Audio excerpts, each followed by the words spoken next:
இயேசுவில் பிரியமான சகோதர சகோதரிகளே, இன்று ஆண்டின் பொதுக்காலம் 32ஆம் ஞாயிறு. இன்றைய வாசகங்கள் நமக்கு கொடுக்கின்ற செய்தியானது, உன் நம்பிக்கை அனைத்தையும் கடவுள் கரத்தில் ஒப்படைத்து விடு, அவர் உன்னை பராமரிப்பார், உன்னை பாதுகாப்பார், எந்த தீங்கும் உன்னை அணுகாமல் அவர் காப்பாற்றுவார் என்ற செய்தியாகும். ஒரு அரசன் தன் நாட்டில் ஒரு பெரிய ஆலயம் ஒன்று கட்ட விரும்பினார்.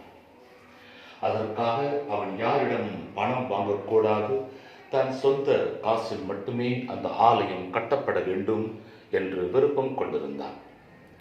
அந்த ஆலயம் கட்ட தேவையான அனைத்து செலவினங்களையும் அவன் ஒருவனே ஏற்றுக்கொண்டான். அதற்காக அவன் பல திட்டங்களை தீட்டி தரம் வாய்ந்த கட்டிட கலைஞர்களை வரவழைத்து அந்த ஆலயத்தை கட்டவும் தொடங்கினான்.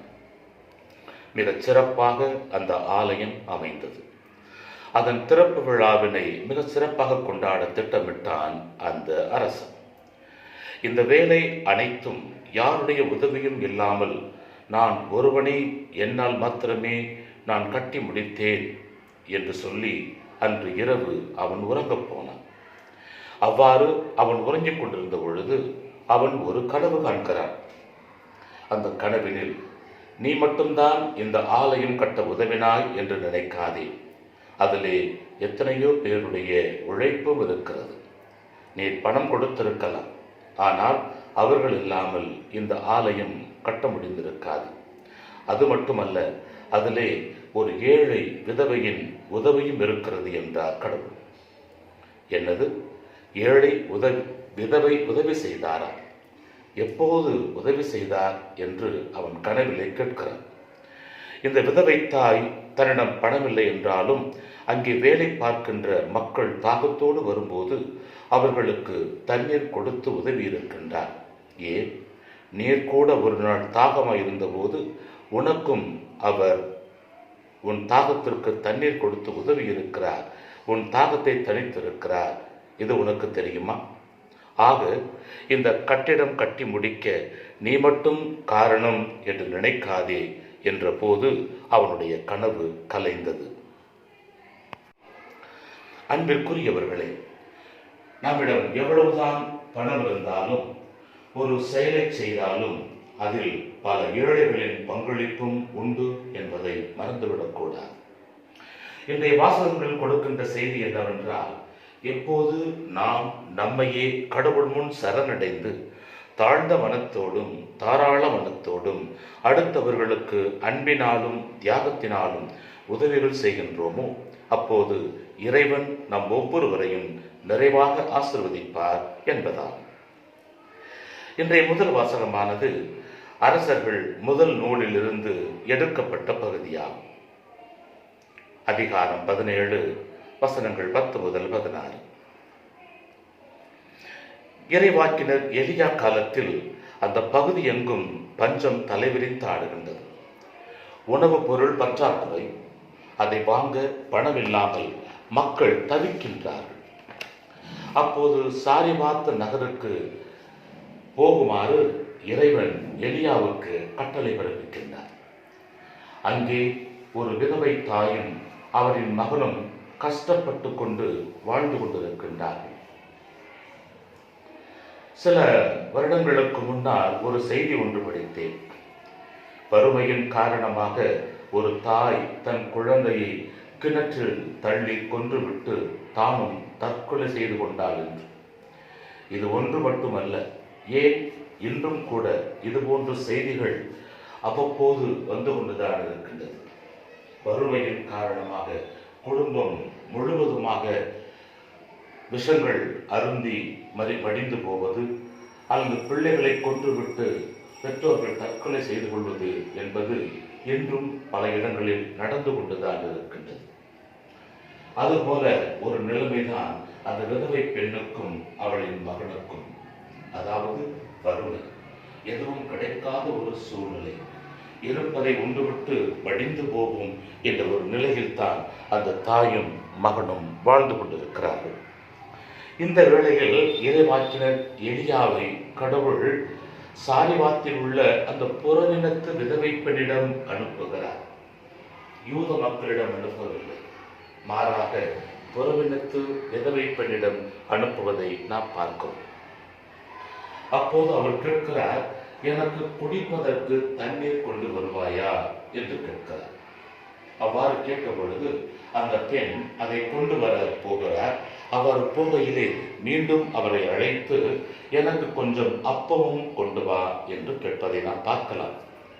அதை கேட்டவுடன் அந்த விதவை தாய் சொல்லுவார், ஐயா, வாழும் கடவுள் மேல் ஆணை, உமக்கு கொடுப்பதற்கு ஆசைதான், ஆனால் எங்களுக்கோ போதுமானது இல்லை. எங்களிடம் கொஞ்சம் மாவும் கொஞ்சம் எண்ணெயும் தான் இருக்கிறது. கலயத்தின் அடியில் சிறிதளவு மாவு, சிறிதளவு எண்ணெய், இது மட்டும்தான் இருக்கிறது. அதனை நாங்கள் ரொட்டி சுட்டால் கூட ஆளுக்கு ஒரு ரொட்டி கூட வருமா என்று தெரியவில்லை. அந்த சிறிய மாவில் ரொட்டி சுட்டு உண்டு விட்டு நாங்கள் இறந்து போக வேண்டியதுதான். அதற்காகத்தான் நாங்கள் விறகு பொறுக்குவதற்காக வந்திருக்கிறேன். இதனை உண்ட பிறகு எங்களுக்கு வேறு வழியில்லை, நானும் என் மகனும் பிறகு சாகத்தான் வேண்டும் என்று கூறுகின்றார். அப்போது ஆண்டவர் இறைவாக்கினர் எலியா மூலமாக அவளுக்கு ஒரு செய்தியை கொடுக்கின்றார். என்ன செய்தி தெரியுமா?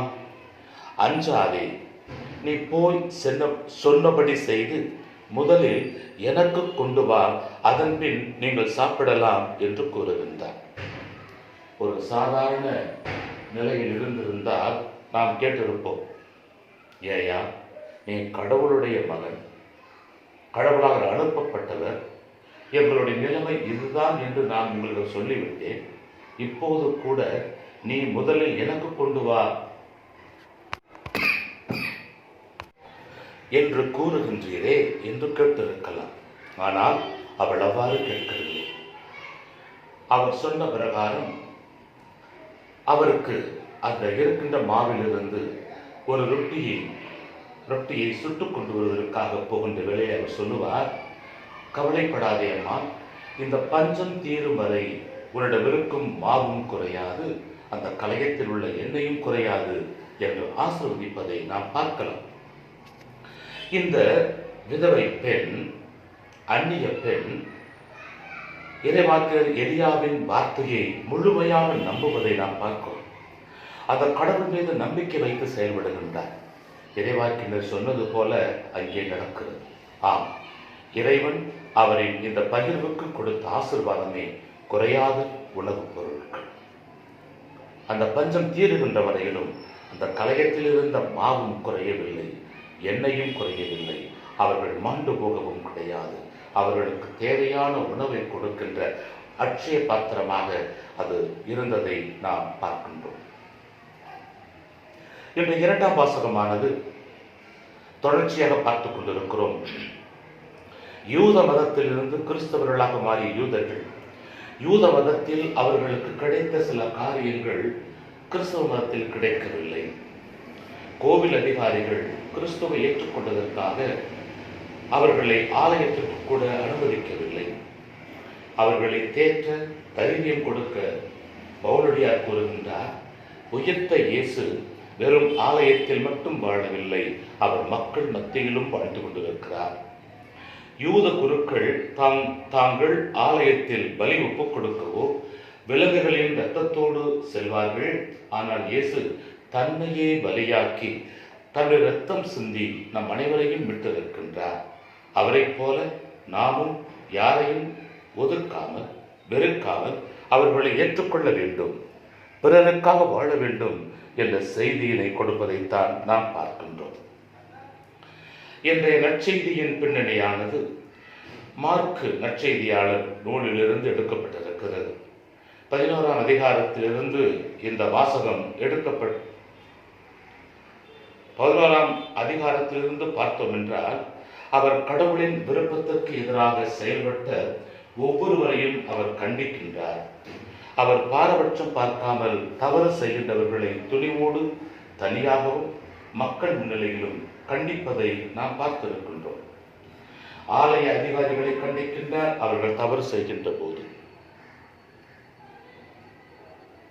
சதுசேயர்கள் பரிசேயர்களை அவர் கண்டிக்கின்றார் தவறுகள் செய்கின்ற பொழுது. மறைநூல் வல்லுநர்களை ஏரோதியர்கள் என்று அனைவரையும் அவர்களின் தவறான செயல்கள் போதனைகளை கண்டிக்கின்றார். இப்படியாக அவர் தவறு செய்கின்ற எல்லோரையும் கண்டிக்கின்ற நிலையில் இருப்பதை நாம் பார்க்கலாம். அன்பிற்குரியவர்களே, பகைவனுக்கு பகைவன் நமக்கு நண்பன் என்பது போல அவர்கள் அனைவரும் ஒன்று சேர்த்து இயேசுவை தாக்கவும் இயேசுவை அழிக்கவும் முற்பட்டார்கள் என்பதுதான் உண்மை. இந்த நற்செய்தியிலே பார்க்கிறோம், இயேசு கூறுகின்றார், மறைநூல் அறிஞர்களை குறித்து கவனமாயிருங்கள் என்கின்றார். காரணம் என்ன? மக்கள் தங்களை வணங்க வேண்டும் அல்லது வணக்கம் செலுத்த வேண்டும் என்று இவர்கள் எதிர்பார்க்கின்றார்கள். சபைகளில் முதன்மையான இருக்கைகளை விரும்புகிறார்கள். ஆனால் கைம்பெண்களின் வீடுகளை பிடுங்கிக் கொள்ளுகின்றார்கள். இறைவனிடம் வேண்டுவதாக நடிக்கின்றார்கள். ஆண்டவரின் கோபத்துக்கு ஆளானவர்கள் இவர்களே என்கிறார் இயேசு. காரணம், இவர்கள் பேராசையிலே ஊறிப்போய் குறுக்கு வழியில் தவறான வழியில் பொருள் சேர்க்க ஆசைப்படுகின்றார்கள் என்று வெளிப்படையாகவே அவர்களை கண்டிப்பதை திட்டுவதை நாம் பார்க்கிறோம். அந்த சமயத்தில் தான் இயேசு அங்கே உள்ள ஆலயத்தில் அமர்ந்திருக்கிறார். ஆலயத்தில் இருக்கின்ற போது அங்கே ஏராளமான மக்கள் ஆலயத்திற்கு வருகின்றார்கள். தங்களுடைய பாவங்கள் மன்னிக்கப்பட வேண்டும், அதற்கு பரிகாரமாக இன்று மட்டுமல்ல அன்றும் மக்கள் கட்டுக்கட்டாக பணத்தை உண்டியல் பெட்டியில் போடுவதை பார்த்து கொண்டிருக்கிறார். ஆலய பராமரிப்பிற்கு பணம் தேவைதான், இல்லை என்று யாரும் சொல்ல மாட்டார்கள்.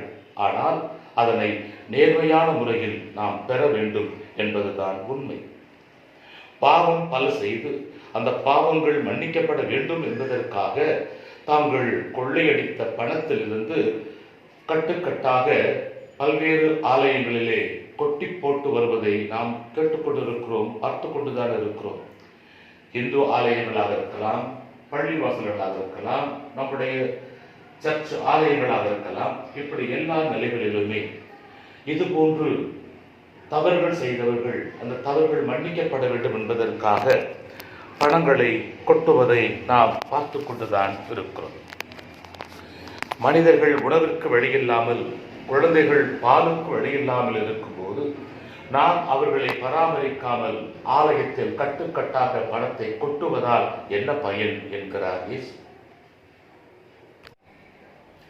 இயேசு அங்கு இருக்கின்ற இரு விதமான மனநிலை கொண்டவர்களை வித்தியாசப்படுத்தி காட்டுவதை பார்க்கலாம். தேவைக்கு அதிகமாக இருப்பதிலிருந்து கொடுப்பதற்கும், தன் தேவைக்கே வழியில்லை என்றாலும் இருப்பதை முழுவதும் பிறருக்கு கொடுத்து வாழ்வதற்கும் உள்ள வேறுபாட்டினை அவர் மிக தெளிவாக சுட்டி காட்டவே இந்த நிகழ்வில் வருகின்ற அந்த ஏழை கைம்பெண்ணை பெருமையாக உயர்த்தி பேசுவதை நாம் பார்க்கிறோம். சில பங்குகளில் கூட இது போன்ற மக்களையும் நாம் காணலாம். ஏழை எளியவர்கள் தங்கள் வறுமைக்கு மத்தியிலும் ஆலய வளர்ச்சிக்கு உதவுவதை பார்த்திருக்கலாம்.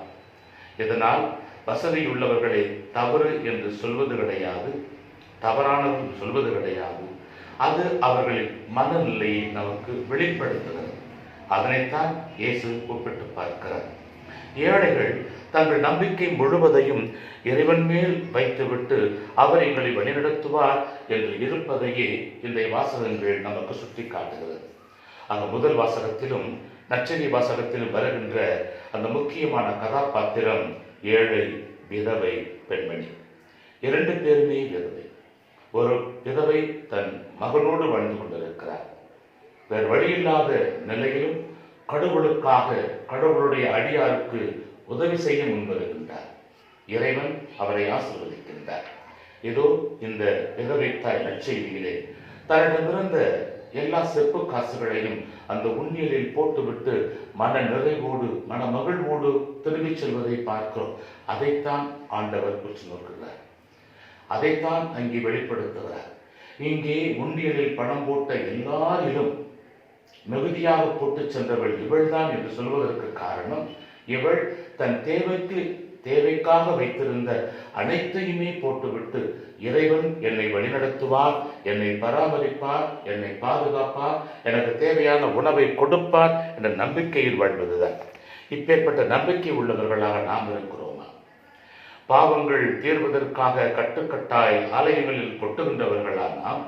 அல்லது உள்ளார்ந்த மனதோடு கடவுள் மீது முழுமையான நம்பிக்கை வைத்து இறைவன் வழிநடத்துவார் என்ற நம்பிக்கையில் தாராளமாக உதவி செய்கின்ற மக்களாக இருக்கிறோமா?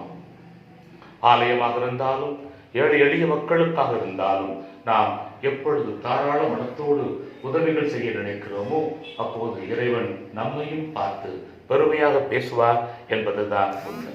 எனவே இந்த ஏழை விதவையின் மனநிலை, அதாவது இருப்பவற்றையெல்லாம் கடவுளுக்காக போட்டுவிட்டு இறைவன் என்னை பராமரிப்பார் என்ற நம்பிக்கையோடு நாம் வாழ்கின்ற பொழுது நாமும் இறைவனால் ஆசீர்வதிக்கப்பட்டவர்களாக மாறிவிடுவோம். அப்பேற்பட்ட ஒரு வளமான காலம் அமைய நாம் தொடர்ந்து ஜெபிப்போம். குறிப்பாக ஏழை எளிய மக்களுக்காக நாம் வேண்டுவோம். இறைவன் அவர்களை ஆசீர்வதிக்கட்டும். பணம் உள்ளவர்களையும் இறைவன் ஆசீர்வதிக்கட்டும்.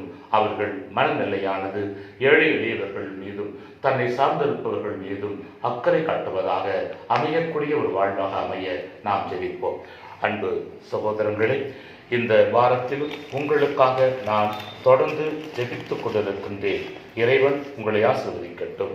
இத்தகைய மனநிலையோடு நாமும் இந்த ஞாயிறில் கலந்து கொள்வோம். May God bless you.